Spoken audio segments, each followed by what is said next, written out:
Study IQ IAS, अब तैयारी हुई अफोर्डेबल। दोस्तों, बात है 2022 की। दिसंबर की एक ठंडी सुबह थी। राजस्थान पुलिस ने एक बस को उदयपुर शहर की ओर जाते देखा और उसका पीछा किया। दरअसल एक रात पहले उन्हें एक गुप्त सूचना मिली थी कि राज्य के सरकारी स्कूलों में शिक्षकों की भर्ती के लिए होने वाला परीक्षा का क्वेश्चन पेपर परीक्षा से कुछ घंटे पहले लीक होने वाला है। 224 दिसंबर को होने वाले इस एग्जाम के लिए पूरे राज्य में कुल 1193 परीक्षा केंद्र स्थापित किए गए थे। राजस्थान पुलिस ने देखा कि वो बस उस सुबह उदयपुर में एक परीक्षा केंद्र की ओर जा रही थी और पुलिस को संदेह था कि पेपर लीक कराने वाले लोग उसी में सवार थे।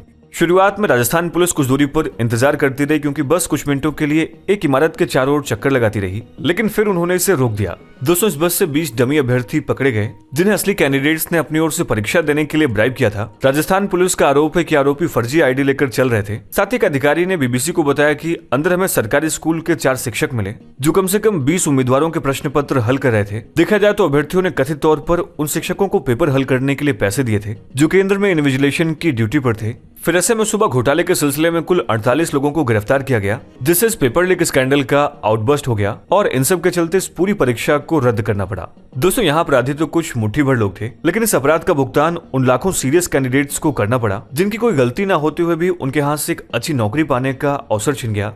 और ये तो केवल एक केस है। साल 2018 से साल 2022 के बीच राजस्थान में ऐसे पेपर लीक्स के चलते 12 रिक्रूटमेंट एग्जाम से कुछ दिन पहले या कभी कभी तो एग्जाम से कुछ घंटे पहले रद्द हुए हैं। और ये प्रॉब्लम केवल राजस्थान की ही नहीं है। हाल के वर्षों में देश भर में भर्ती परीक्षाओं में प्रश्न पत्र लीक होने के मामले बहुत बड़ी संख्या में सामने आए हैं। हमारे देश के कोने कोने से ऐसे घोटालों की एक लंबी लिस्ट आती है जहाँ महत्वपूर्ण गवर्नमेंट एग्जाम्स के क्वेश्चन पेपर पैसे के बदले या तो लीक कर दिए जाते हैं या फिर उनको डमी कैंडिडेट्स के द्वारा सॉल्व किया जाता है। द इंडियन एक्सप्रेस की एक रिसर्च के मुताबिक लास्ट 5 ईयर्स में 16 राज्यों में पेपर लीक के कम से कम 48 मामले सामने आए हैं, जिन्होंने लगभग 1.2 लाख पदों के लिए कम से कम 1.51 करोड़ कैंडिडेट्स की लाइव्स को प्रभावित किया है। देखा जाए तो पूरा संकट इतना व्यापक है कि परीक्षा लीक और व्यवधान सबसे हालिया राज्य चुनाव अभियानों में गर्म चर्चा का विषय था। ये मुद्दा प्रधानमंत्री के चुनावी भाषणों में भी उठा था, जिन्होंने पिछले नवंबर में कोटा के कोचिंग हब में बोलते हुए कहा था कि कांग्रेस ने सभी परीक्षाओं के पेपर बेचे थे। और इसी स्पीच में उन्होंने गारंटी दी थी कि पेपर लीक में शामिल सभी लोगों को सलाखों के पीछे डाल दिया जाएगा। सो ऐसे में सवाल उठता है कि आखिर इसका कारण क्या है और आखिर हमारी सरकार ने इसके मेहनत से निपटने के लिए क्या किया है। दोस्तों, आज के इस वीडियो में हम आपके लिए इन्हीं सब सवालों का जवाब देने की कोशिश करेंगे, लेकिन उससे पहले आपको बता दें कि वीडियो यूपीएससी मेंस एग्जामिनेशन के लिए भी इंपॉर्टेंट है और आपको इससे रिलेटेड एक मेंस प्रैक्टिस क्वेश्चन इस वीडियो के एंड में मिल जाएगा। स्वागत है आप सभी का स्टडी IQ में। अनुराग पांडे नाम है हमारा और ऐसी तमाम लेटेस्ट वीडियोस के अपडेट के लिए आप मेरे सोशल मीडिया हैंडल से जुड़ सकते हैं या वीडियो के कमेंट बॉक्स में दिए गए लिंक पर क्लिक करके भी आप वीडियोस को एंजॉय कर सकते हैं।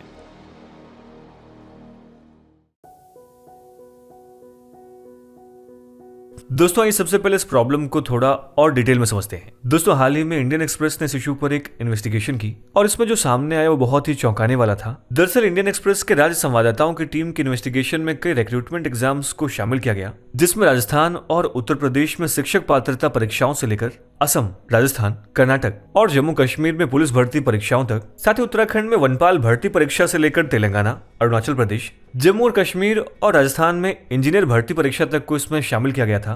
दोस्तों, इस इन्वेस्टिगेशन में सामने आया कि इनमें से हर एक लीक का केस एक दूसरे से बहुत अलग था। फॉर एग्जाम्पल, असम में परीक्षा शुरू होने के कुछ मिनट बाद प्रश्न पत्र व्हाट्सएप पर लीक किया गया था, जबकि राजस्थान में एक राज्य कर्मचारी ने कथित तौर पर एक सरकारी कार्यालय से कागज चुरा लिए थे। वहीं मध्य प्रदेश में पुलिस ने दावा किया है कि आरोपी मुंबई में परीक्षा आयोजित करने वाली एक निजी कंपनी के सर्वर को हैक करने में कामयाब रहे। और महाराष्ट्र में एक छात्र ने सोशल मीडिया पर लीक की रिपोर्ट करते हुए पुलिस से संपर्क किया। लेकिन ये पेपर लीक किसी भी स्टेट में की गई हो, इनको लीक करने का मीडिया में तरीका कोई भी हो, लेकिन इसके ओवरऑल रिजल्ट ने कई लाखों लोगों को प्रभावित किया है। आप देखेंगे तो अधिकतर केसेस में ऐसे खुलासे के बाद पेपर को कैंसिल कर दिया जाता है, जिसके बाद कैंडिडेट्स के लिए सबसे बड़ा इशू बन जाता है कैंसिलेशन के बाद एक लंबा इंतजार। दोस्तों, अधिकतर मामलों में दोबारा जांच के लिए लंबा इंतजार करना पड़ता है। फॉर एग्जाम्पल, तेलंगाना राज्य लोक सेवा आयोग द्वारा आयोजित समूह 1 प्रारंभिक परीक्षा को देखें तो 16 अक्टूबर 2022 को इसको आयोजित किया गया था, लेकिन पेपर लीक की जांच कर रही स्पेशल इन्वेस्टिगेशन टीम द्वारा आरोपों का समर्थन करने वाले क्रेडिबल प्रूफ मिलने के बाद मार्च 2023 में इसको रद्द कर दिया गया। दोस्तों, कुछ उम्मीदवारों द्वारा अनसर्टेनिटी का आरोप लगाते हुए तेलंगाना उच्च न्यायालय का दरवाजा खटखटाने के बाद 11 जून 2023 को दोबारा से आयोजित हुई परीक्षा को भी रद्द कर दिया गया। देखा जाए तो सिलेक्शन प्रोसेसेस के पहले चरण में स्क्रीनिंग परीक्षा के माध्यम से अलग अलग विभागों में 503 पदों के लिए 3.8 लाख से अधिक उम्मीदवार कम्पीट कर रहे थे, लेकिन इंतजार अब भी जारी है। आपको जानकर हैरानी होगी कि कम से कम 15 मामलों में लीक के लगभग 1 साल बाद परीक्षा आयोजित की गई। साथ ही 4 मामलों में 2 साल तक इंतजार और 7 मामलों में उम्मीदवार अभी तक इंतजार कर रहे हैं। देखा जाए तो कुछ इसी तरीके से गुजरात में नवंबर 2019 में क्लर्क और कार्यालय सहायकों के करीब 4000 पदों के लिए भर्ती परीक्षा में लगभग 6 लाख कैंडिडेट्स प्रेजेंट हुए। फिर एग्जाम रद्द होने के बाद इंतजार 2 साल से अधिक समय तक चला, जिसके बाद अप्रैल 2022 में गुजरात अधीनस्थ कर्मचारी चयन बोर्ड द्वारा एग्जाम को फिर से ऑर्गेनाइज किया गया। यानी कि दूसरा सबसे बड़ा इशू है अकाउंटेबिलिटी का ना होना।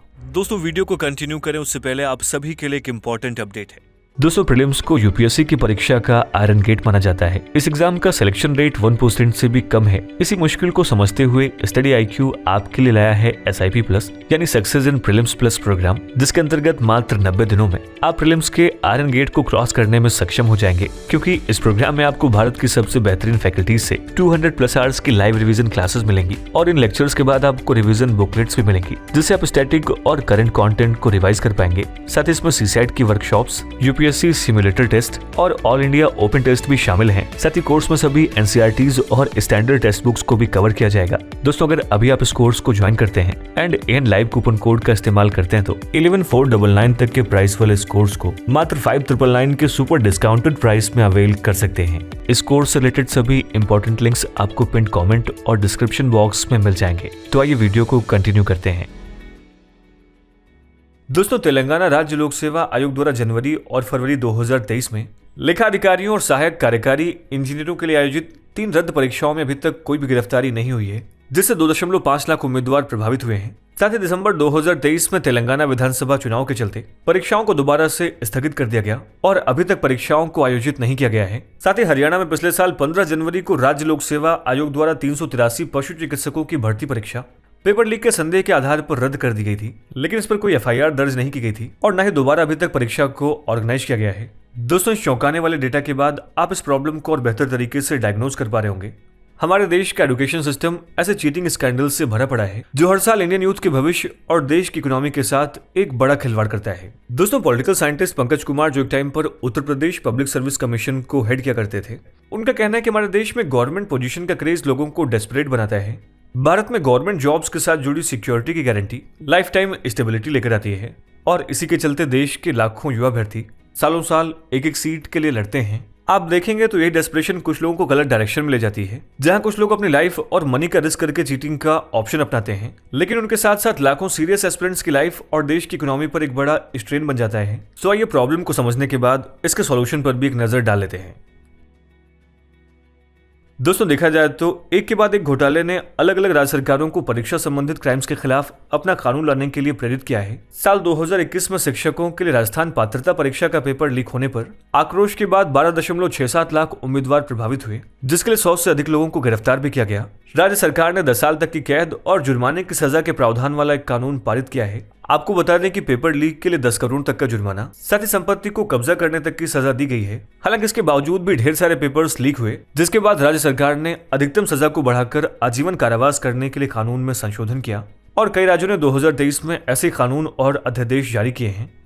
झारखंड, उत्तराखंड और गुजरात सभी ने धोखाधड़ी विरोधी कानून पेश किए हैं, जिसमें अनुचित साधनों का इस्तेमाल करते हुए पाए जाने वाले परीक्षार्थियों और सेवा प्रदाताओं दोनों के लिए इम्प्रिजनमेंट का प्रोविजन है। आपको बता दें कि तीनों राज्यों द्वारा पेश किए गए कानूनों में दोषी पाए गए परीक्षार्थियों को एक निश्चित अवधि के लिए भविष्य की भर्ती परीक्षा लिखने से रोकने का भी प्रावधान है। दोस्तों, असम सरकार ने अक्टूबर 2023 में एक समान अध्यादेश पेश किया और विधानसभा सत्र में इस उद्देश्य के लिए एक विधेयक पेश किया गया। देखा जाए तो कई राज्यों का कहना है कि वे धोखाधड़ी विरोधी कानून लाने की दिशा में आगे बढ़ रहे हैं। मध्य प्रदेश में साल की परीक्षा के बाद स्कूल शिक्षा मंत्री राव उदय सिंह ने परीक्षा लीक रोकने के लिए सख्त कानून लाने की बात कही। साथ ही उनके शिक्षा विभाग के एक वरिष्ठ अधिकारी ने कहा कि हम ये सुनिश्चित करने के तरीकों पर विचार कर रहे हैं कि सभी प्रकार की परीक्षाओं के पेपर लीक के आरोपियों के लिए जमानत के कड़े प्रावधान हो। हम परीक्षा आयोजित करने वाले तीसरे पक्षों को नियंत्रित करने वाले सख्त नियम लाने पर भी विचार कर रहे हैं, जिससे सुनिश्चित किया जा सके कि कोई लीक न हो। दोस्तों, चुनाव के दौरान वहां भोपाल और इंदौर में पटवारी पेपर लीक के दौरान छात्रों ने काफी विरोध प्रदर्शन किया, जिसके बाद सरकार ने कार्रवाई की, परीक्षा को रोक दिया गया और जांच के आदेश दिए गए। ये हमारे लिए सर्वोच्च प्राथमिकता है। जबकि तेलंगाना में भारत राष्ट्र समिति सरकार ने अपने कार्यकाल के दौरान लीक में शामिल कारणों और व्यक्तियों की जांच के लिए एक विशेष जांच दल नियुक्त किया था, लेकिन उसने विशेष रूप से उन्हें रोकने के लिए कोई योजना नहीं मांगी थी और SIT को अभी अपनी रिपोर्ट सौंपनी है। हालांकि टीएसपीएससी अधिकारियों ने फैसला किया कि आगे बढ़ते हुए परीक्षा प्रशासक प्रश्न पत्रों को उन कमरों के अंदर कंप्यूटर में संग्रहित नहीं करेंगे जहां अन्य लोग भी काम कर रहे हैं। साथ ही तेलंगाना में नई कांग्रेस सरकार पेन और पेपर परीक्षा को भी ऑनलाइन करने पर विचार कर रही है। नवनियुक्त टीएसपीएससी निदेशक पूर्व डीजीपी एम रेड्डी ने कहा कि उनका पहला काम लीक को रोकने के लिए योजना तैयार करना है।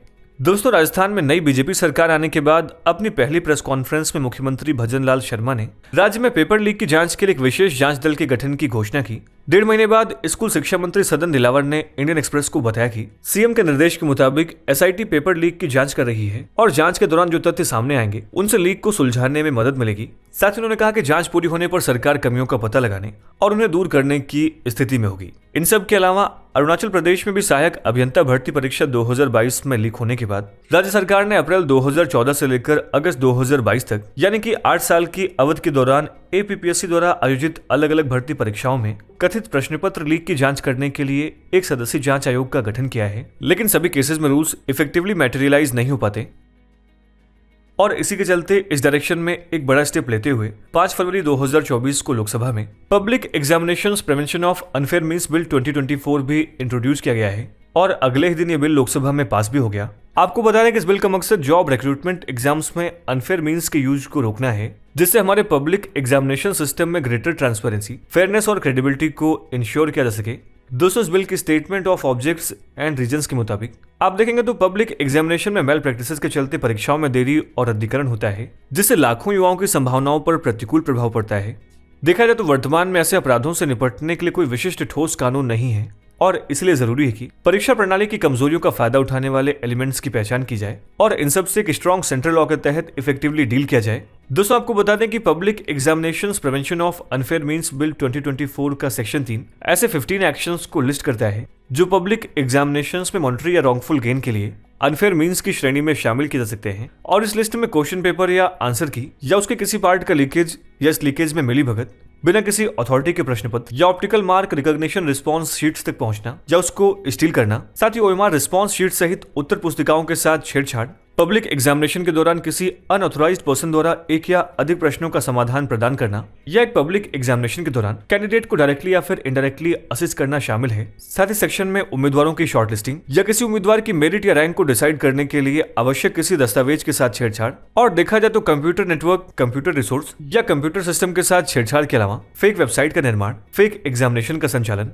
और फेक एडमिट कार्ड जारी करना या धोखाधड़ी या मॉनिटरी गेन के लिए ऑफर लेटर्स जारी करने जैसे सभी एक्ट्स को इलीगल एक्ट का दर्जा दिया गया है। अब अगर पनिशमेंट की बात करें तो इस बिल का सेक्शन 9 कहता है कि ये सभी ऑफेंसेस कॉग्निजिबल, नॉन बेलेबल और नॉन कंपाउंडेबल हैं, जिसका मतलब है कि इन केसेस में बिना वारंट की गिरफ्तारी की जा सकती है और साथ ही इनमें जमानत मैटर ऑफ राइट नहीं होगा, बल्कि एक मजिस्ट्रेट ये निर्धारित करेगा कि एक्यूज्ड जमानत पर रिहा होने के लिए उपयुक्त है या नहीं।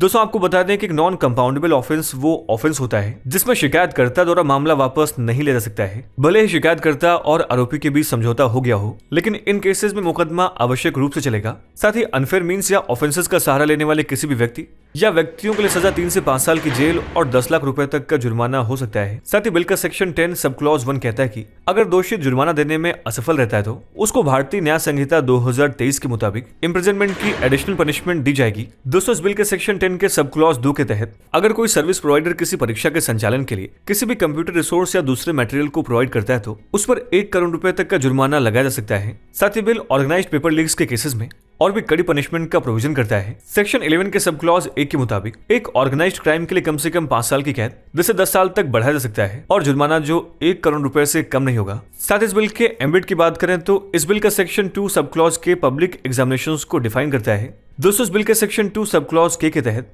पब्लिक एग्जामिनेशन वो एग्जामिनेशन है जो इस बिल के शेड्यूल में लिस्टेड पब्लिक एग्जामिनेशन अथॉरिटी या सेंट्रल गवर्नमेंट द्वारा नोटिफाइड अथॉरिटीज में शामिल होती है। साथ ही पब्लिक एग्जामिनेशंस बिल के शेड्यूल में 5 पब्लिक एग्जामिनेशन अथॉरिटीज लिस्ट की गई हैं, जिसमें पहला है यूनियन पब्लिक सर्विस कमीशन यानी कि यूपीएससी, जो civil services examination, combined defence services examination, combined medical services examination और इंजीनियरिंग सर्विसेज एग्जामिनेशन आदि को कंडक्ट करता है। दूसरा है स्टाफ सिलेक्शन कमीशन, जो सेंट्रल गवर्नमेंट में ग्रुप सी यानी कि नॉन टेक्निकल और ग्रुप बी यानी कि नॉन गेजेटेड जॉब्स के लिए रिक्रूट करता है। तीसरा है रेलवे रिक्रूटमेंट बोर्ड्स, जो इंडियन रेलवेज में ग्रुप सी और ग्रुप डी स्टाफ के लिए रिक्रूट करता है। फोर्थ है institute of banking personal selection, जो नेशनलाइज्ड बैंक्स और रीजनल रूरल बैंक्स के लिए हर लेवल पर हायरिंग करता है। और फिफ्थ है नेशनल टेस्टिंग एजेंसी, जो JEE main, NEET UG, UGC NET और अब कॉमन यूनिवर्सिटी एंट्रेंस टेस्ट यानी कि सीयूटी भी कंडक्ट करता है। दोस्तों, डेजिग्नेटेड पब्लिक एग्जामिनेशन अथॉरिटीज के अलावा सेंट्रल गवर्नमेंट की सभी मिनिस्ट्रीज और डिपार्टमेंट्स और स्टाफ रिक्रूटमेंट के लिए इनके सभी अटैच्ड और सबऑर्डिनेट ऑफिसेज इस बिल के एम्बिट में आते हैं। साथ ही जरूरत पड़ने पर सेंट्रल गवर्नमेंट इस शेड्यूल में एक नोटिफिकेशन के जरिए नई अथॉरिटीज ऐड कर सकती है। दोस्तों, आपको बता दें कि बिल ये स्पष्ट करता है कि बिल में परिभाषित कैंडिडेट बिल के परव्यू में कार्रवाई के लिए उत्तरदायी नहीं होगा और उसको कंसर्न पब्लिक एग्जामिनेशन अथॉरिटी के मौजूदा एडमिनिस्ट्रेटिव प्रोविजंस के तहत ही कवर किया जाएगा। साथ ही बिल जब एक लॉ में तब्दील हो जाएगा तो ये स्टेट्स के लिए भी उनके रिलेटेड लॉज के लिए मॉडल ड्राफ्ट का काम करेगा। दोस्तों, ये था आज का हमारा डिस्कशन। आपकी इस पर राय क्या है हम इस वीडियो के कमेंट सेक्शन में जरूर लिखें। और ये है आज का हमारा मेंस प्रैक्टिस क्वेश्चन। आप इसका भी जवाब हमें इस वीडियो के कमेंट सेक्शन में दे सकते हैं। स्टडी IQ IAS अब तैयारी हुई अफोर्डेबल।